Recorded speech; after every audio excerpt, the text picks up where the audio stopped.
You've got the why part down.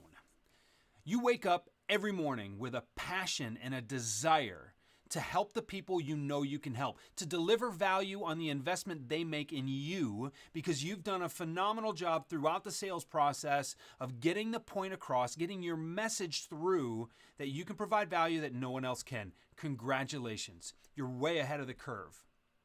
Now here's the tricky part. You got to ask for that investment. You got to ask someone for their money. And that can be conflicting. On one hand, you're here to drive results, and some of the results that you can drive for your clients are reduced costs. That's one of the ways, at least that's top of mind for anybody who ever buys anything is this exactly what I need to spend, or can I get the same result and spend a little bit less? So salespeople, by training their customers to think that way, have been trained to think that they need to think that way, and it's a very easy trap to fall in. Secondly, and this is perhaps a little bit more significant, many people have been brought up to believe that sales is a dirty word. That if you are in sales, then you are taking people's money without delivering enough value in return. And even if you know that not to be the case, it's still tough to shake that stereotype. Nobody wants to act like the person they've been taught to not be like for their entire lives. So here's where the conflict should end for you. I want you to switch your mindset. I want you to think about what your job is in relation to what you provide for your clients. Are you there to save them money, or are you there to help them? Are you there to help increase their profit? Are you there to help make an investment that's going to make them more secure in the money that they make? Are you removing risk, or are you adding opportunity?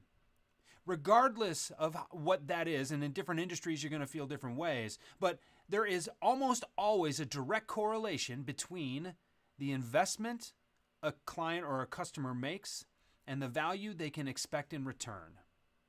So if you think about your service or your product, not in terms of how much it costs, but in how much value it provides, that's exactly the shift you need.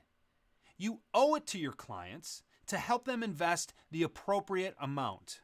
It doesn't mean take them for everything they have. That's not what I'm saying. That's never a good idea if you want to do business with this company or these people again. But I want you to put your consultant hat on for a second, and I want you to help them understand their options, and that by investing more than they originally thought, they can get more value in return. Now, maybe they don't have that money. Maybe they don't have those resources to be able to invest right now. Well, then there is your opportunity to take a step back, take a bigger picture approach and say, well, with this investment now, we can turn a small return, we can turn a small profit, we can bring a smaller amount of value with you. But if we think longer term and we think about next year or the next contract or the next agreement, and we say with that initial increase, we can turn that around and invest in something bigger. And now those results and that value gets exponentially larger over time. Well, now you're a real resource for them. You're not just taking their money in exchange for a service or a product. You're taking their investment and you're turning it into something far greater, and you're giving them insight that they wouldn't get by themselves. That's your real job as a salesperson. You're not supposed to go out there and save people money. Sure, sometimes that's the way you can do it, but here's the thing. That is a race that you will never be able to win long term, because someone bigger with bigger margins or bigger volume to be able to take smaller margins on each product will always be able to undercut you.